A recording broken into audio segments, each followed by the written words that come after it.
जयराम बोले ना गिरिडीह में जाके हमको जिनके पास 32 का खतियान नहीं है, भोजपुरी भाषा में हमको वोट नहीं दे, है ना बॉस, ऐसा है ना। आप मेरी बात समझिए।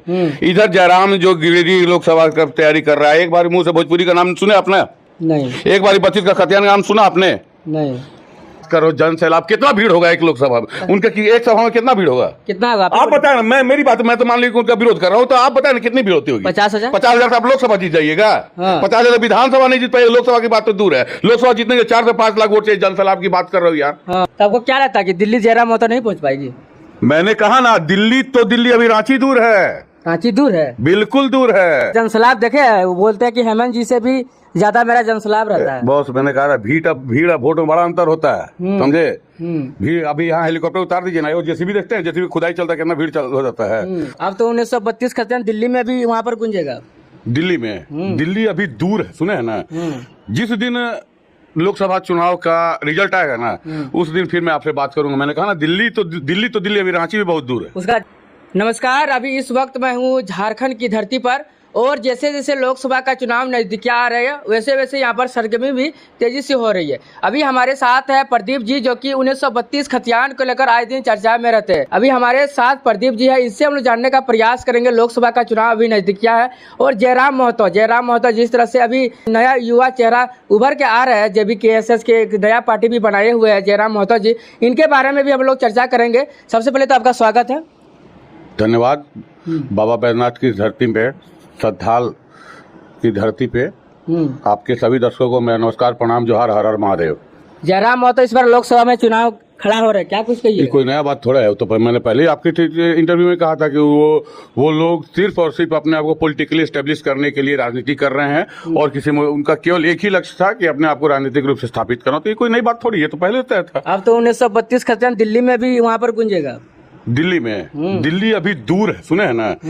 जिस दिन लोकसभा चुनाव का रिजल्ट आएगा ना, उस दिन फिर मैं आपसे बात करूंगा। मैंने कहा ना, दिल्ली तो दिल्ली, अभी रांची भी बहुत दूर है। उसका जनसैलाब देखे है, वो बोलते हैं कि हेमंत जी से भी ज्यादा मेरा जनसैलाब रहता है। बॉस मैंने कहा भीड़ वोट में बड़ा अंतर होता है, समझे? भीड़, अभी यहाँ हेलीकॉप्टर उतार दीजिए ना, जेसीबी देखते हैं, जेसीबी खुदाई चलता है, कितना भीड़ हो जाता है। तो भीड़ वोट में बहुत अंतर होता है, इसलिए वो भीड़ कभी भी वोट में कन्वर्ट नहीं हो सकती। मैंने पहले भी कहा था, आज भी कह रहा हूँ, लोकसभा चुनाव के बाद भी इसी दावे से कहूंगा। तो मोदी जी का इतना भीड़ होता है, मतलब वो भी नहीं जीत सकते? तो मोदी जी तो जो मोदी जी जहाँ जाते हैं, सब उतना भीड़ होता है, कहे सब लोकसभा जीत लेते हैं।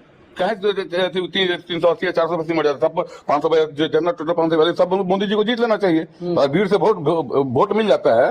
तो अभी मोदी जी तो हैदराबाद में नगर निगम चुनाव का प्रचार करें, क्या उस प्रधानमंत्री की बात कर रहे हैं जिसकी कोई गरिमा है? बॉस, देश के इतिहास में पहला बार कोई प्रधानमंत्री नगर निकाय का चुनाव प्रचार में उतर गया यार, आप उसकी बात कर रहे हो। आपको क्या लगता है कि दिल्ली जयराम मोहता नहीं पहुंच पाएगी? मैंने कहा ना, दिल्ली तो दिल्ली, अभी रांची दूर है। रांची दूर है, बिल्कुल दूर है। समय का इंतजार कीजिए।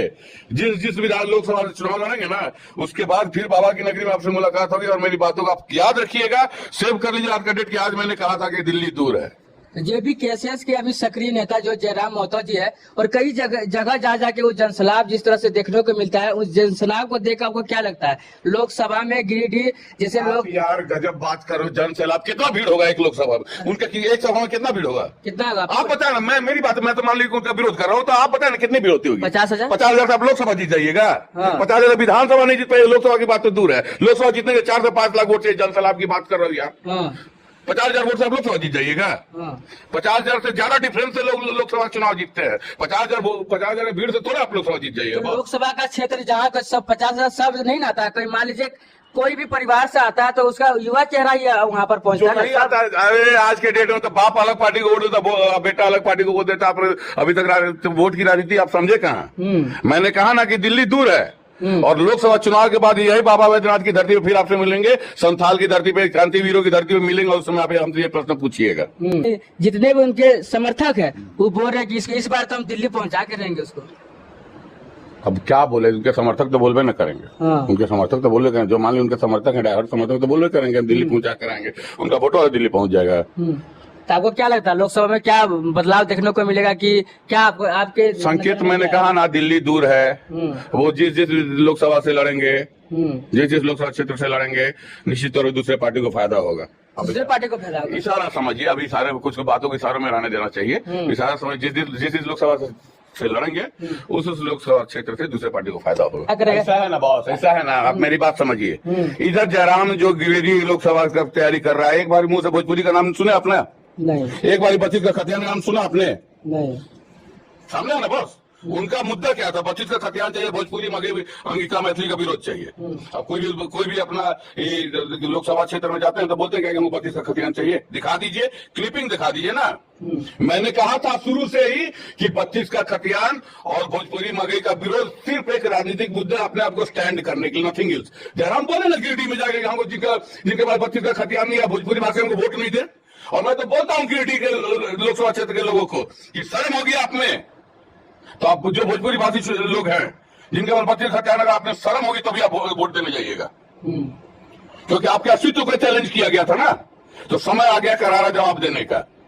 ले ले जयराम तो जिनके पास केवल 25 खतियान जो भोजपुरी विरोधी उनका वोट लेके जीत के दिखा दे, क्योंकि भाई उनका उदय तो इसी विषय पे हुआ था ना बस।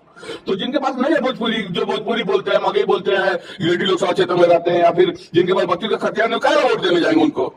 क्यों वोट देंगे? आप उनके अस्तित्व को चैलेंज किए थे ना, तो निश्चित तौर पर उनको वोट देना चाहिए। आप जयराम से मुंह से बोलो और जाइए, आप गिरिडीह लोकसभा के बगल में है ना, किसी भाषण में जाइए, बोले 32 मुद्दा क्या हुआ, भोजपुरी का मुद्दा क्या हुआ, देखिए चुप हो जाएंगे, स्पीचलेस हो जाएंगे। तो अब तो समय आ गया ना पब्लिक को जवाब देने का। पब्लिक जवाब देगी, निश्चिंत रहे। हम लोग भी घूम रहे हैं ना, पब्लिक जवाब देगी।